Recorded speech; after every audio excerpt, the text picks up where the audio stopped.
In this video, we'll have a look at how we can use exploratory data analysis as part of our full data science workflow. So to begin the video, let's get an idea of what I'll be talking about.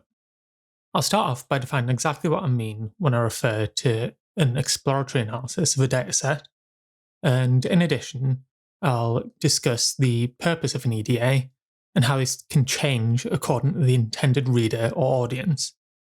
I'll then move on to describe a few things that are important parts of a data science project, but I don't believe belong within an EDA.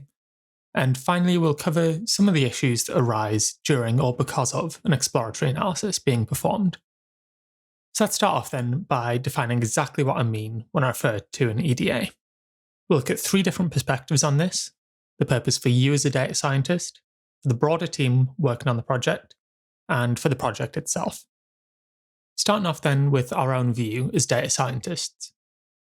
For us, an exploratory data analysis, or EDA, is a process of examining a dataset to understand its overall structure, its contents, and the relationships between the variables that it contains. EDA is an iterative process that's often done before building a model or making other data-driven decisions within a data science project. One key aspect of an EDA is generating quick and simple summaries or plots from the data. These plots and summary statistics can help us to quickly understand what the distribution of and relationship between the recorded variables are. Additionally, during an exploratory analysis, you'll familiarize yourself with the structure of the data that you're working with and how that data was collected. Since EDA is an initial and iterative process, it's pretty rare that any component of that analysis will actually be put into production. Instead, the goal is to generate understanding of the data and to inform the next steps of the analysis. In terms of workflow, this means that using one or more notebooks to store your EDA is often an effective way of organizing your work. This allows for rapid iteration and experimentation, while also providing a level of built-in reproducibility in documentation. Since notebooks allow you to combine code, plots, tables, and text into a single document, this makes it easy to share your initial findings with stakeholders and with project managers. So then, what are the benefits of an EDA from other perspectives? One key benefit of an EDA is that it can kickstart your communication with subject matter experts and project managers who you're working with on a single project.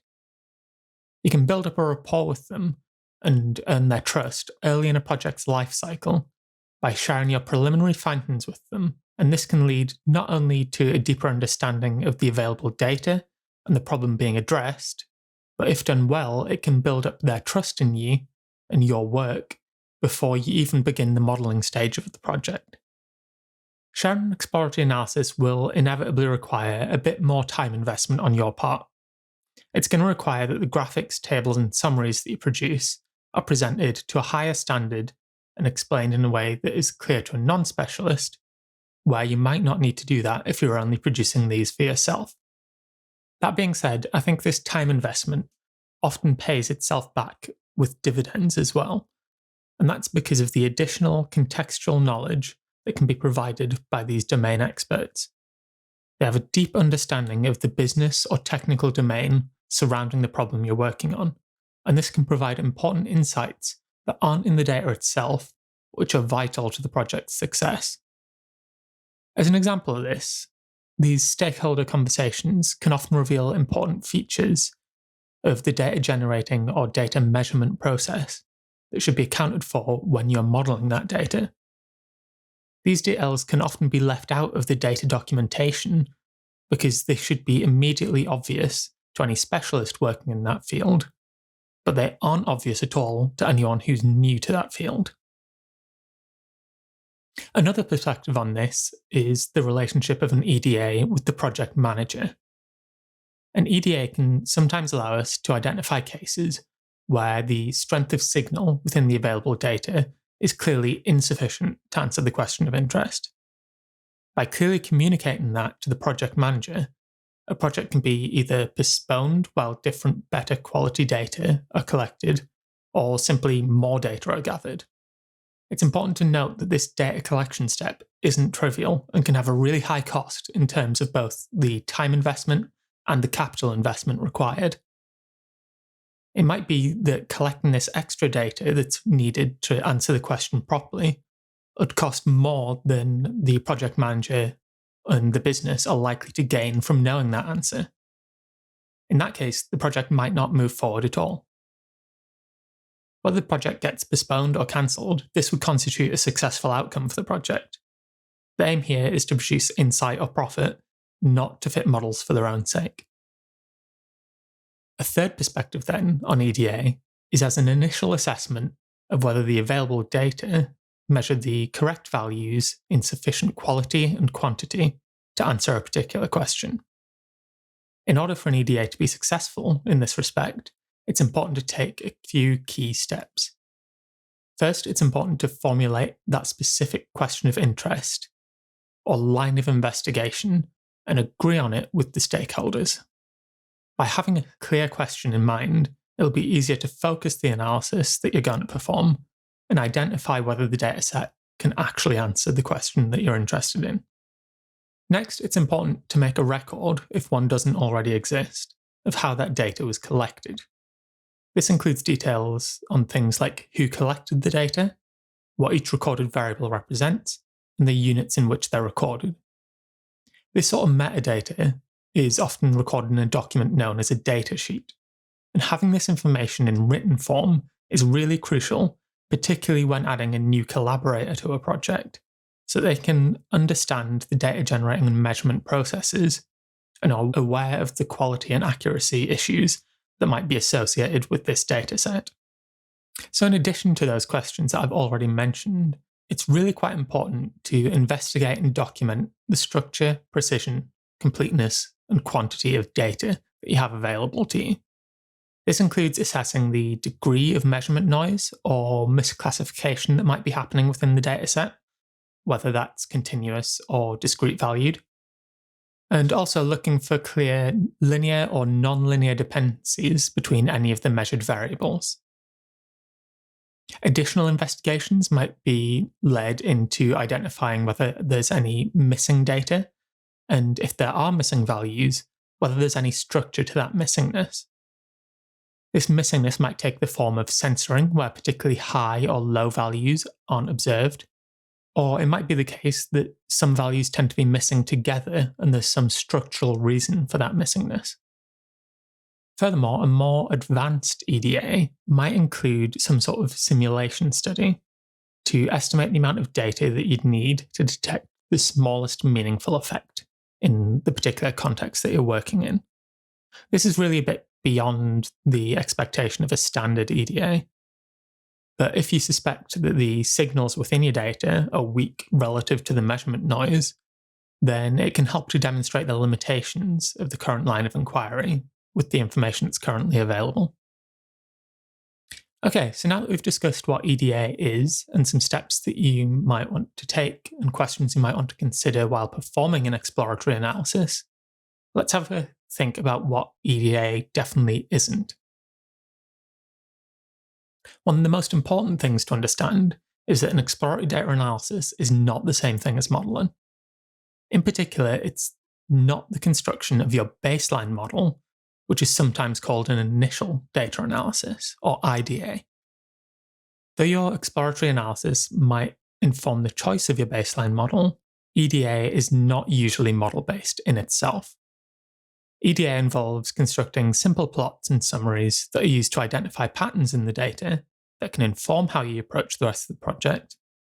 And some degrees of statistical rigor can be added to that through the use of non-parametric techniques. So things like rolling averages, smoothing, or partitioning your data can help to identify trends, patterns, or disparities within your data while making minimal assumptions about the data generating process itself.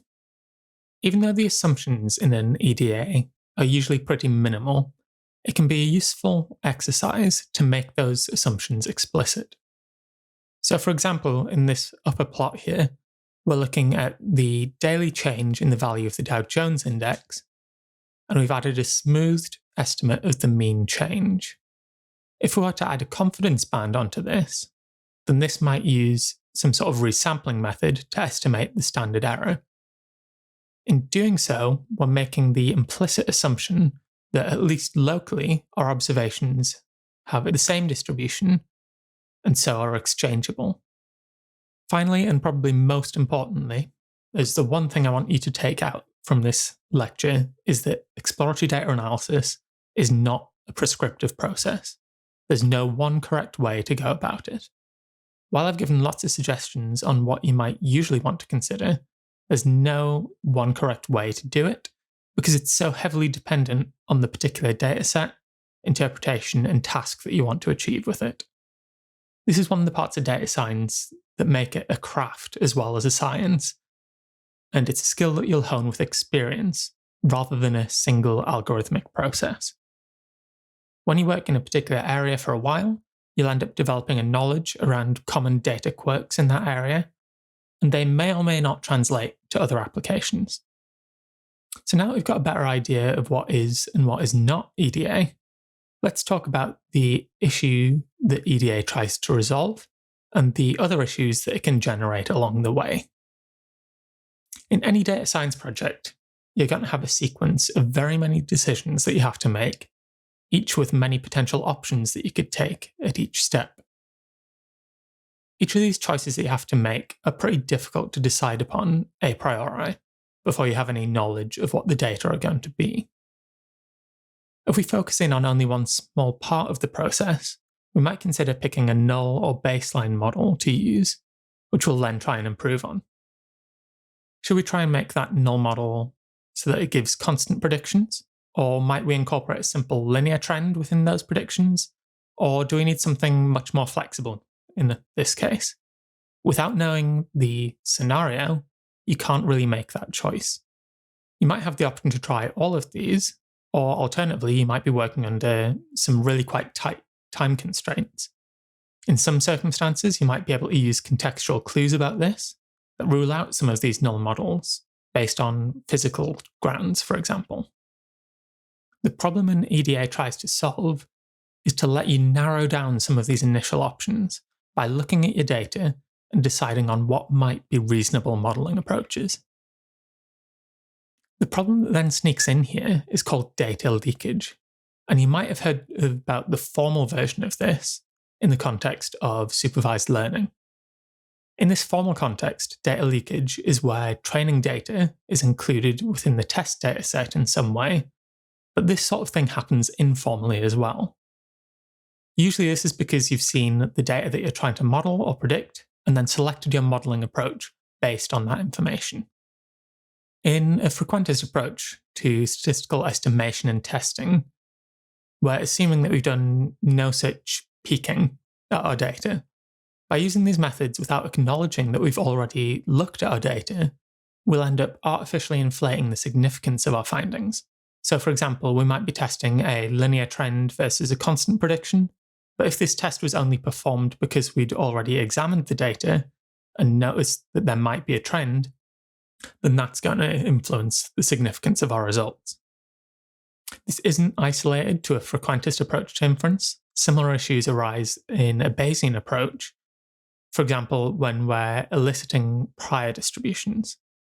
One nice thing that we can do in a Bayesian setting is to simulate data from the prior predictive distribution and check that an expert agrees that they seem to be generating reasonable observations. The risk here is that if that expert is also the person who collected the data or who's modeled the data previously, then it's very difficult for them to ignore what they've seen or learned, leading to similar sorts of data leakage problems, even though a Bayesian framework gives us a formal setting to combine prior beliefs with data. So what can we do about this? Well, there are various methods or corrections that we can apply during our testing and estimation procedures to ensure that our error rates or confidence intervals account for our previous peaking during the exploratory data analysis. Examples of these corrections have been developed across a wide range of fields in statistics. So in medical statistics, we have approaches like the Bonferroni correction, which account for carrying out multiple hypothesis tests. In the change point literature, there are techniques for estimating where a change in structure has happened given that a change has been detected somewhere within a time series. So this links to this bottom plot where we have measurements of sea surface height. And in our exploratory analysis, we see that we've got some sort of change in the average level here. And we might run a test to see if that change is significant. Given that we've done this, if we then go on to do a formal search for where that change is happening, we need to account for that as part of our analysis. A similar thing comes in when we're looking at extreme value analyses. So in this case, we might be looking at flood defenses and the wave surge heights instead. So here, where these values get above 0, we're going to have flooding occurring. In this case, we're going to be asked to decide what level we should build our flood defenses to defend against very rare storms. The issue here is that the reason we've been asked to do this analysis is because we've just seen a very large storm. And the fact that we've seen that, and that has triggered our analysis, is going to affect our outcomes. In all these cases, these corrections require us to make assumptions about the nature of the peaking that we're doing. In addition to this, they're either very specific about the process that's occurred to cause this data leakage, or else they're very pessimistic about how much information has been leaked. If we wanted to develop such corrections to account for a full exploratory data analysis, that isn't really going to be possible, given its adaptive and non-prescriptive nature. There's no single way to do an EDA, so there's no single correction that we can apply. In addition to either being highly specific or pessimistic, these corrections can also be quite difficult to derive and complicated to implement. This is why in settings where the power of tests or the level of estimation is really, really important, the entire analysis gets pre-registered. In clinical trials, for example, every step of the analysis is specified before any data are collected. In data science, this rigorous pre-registered approach is rarely taken. It's our responsibility as statistically trained data scientists to remain humble about the potential for data leakage within our findings, and to suggest the use of follow-up studies to confirm the presence of any relationships that we do find. Okay, so let's wrap this video up here. We've acknowledged that exploratory analyses are an important part of the data science workflow, not just for us as data scientists, but also for the other people who are involved with our projects. We've also seen that the exploratory part of an analysis can help to guide the progression of our projects as a whole, but that in doing so, we really have to take care to prevent and acknowledge the risk of data leakage. If you're wanting to learn more about this topic of exploratory analysis, it can be quite challenging. And this is because examples of good exploratory data analysis can be really quite difficult to come by. The reason for this is that they're not often made publicly available in the same way that papers and technical reports are. Additionally, they're often kept out of public repositories like Git repos because they're not as polished as the rest of the project. Personally, I think this is a shame, and the culture around this is slowly changing. But for now, your best approach to learn about what makes a good exploratory analysis is going to come from doing lots of your own and talking to your colleagues, whether that's other people on this course or other people that you work with more generally, about their approaches to EDA, and seeing if you can share analyses with one another. In addition to this first-hand experience, there are lots of list articles out there claiming to give you a comprehensive list or guide to the steps that you should use in any exploratory analysis. While these can be good for inspiration, I'd strongly suggest that you don't treat these as gospel. Another place that you can turn if you'd like to learn more, despite the name, is Roger Peng's EDA checklist chapter, which, although it sounds like it contradicts my earlier advice about EDA not being a checklist type activity, it actually gives an excellent worked example of an exploratory analysis in R. For a different perspective, the discussion article called Exploratory Analysis for Complex Models by Andrew Gelman makes a more abstract discussion and looks at both exploratory analyses, which happen before modeling, and confirmatory analyses, which happen afterwards. Thank you very much for your attention, and I'll see you in the next video.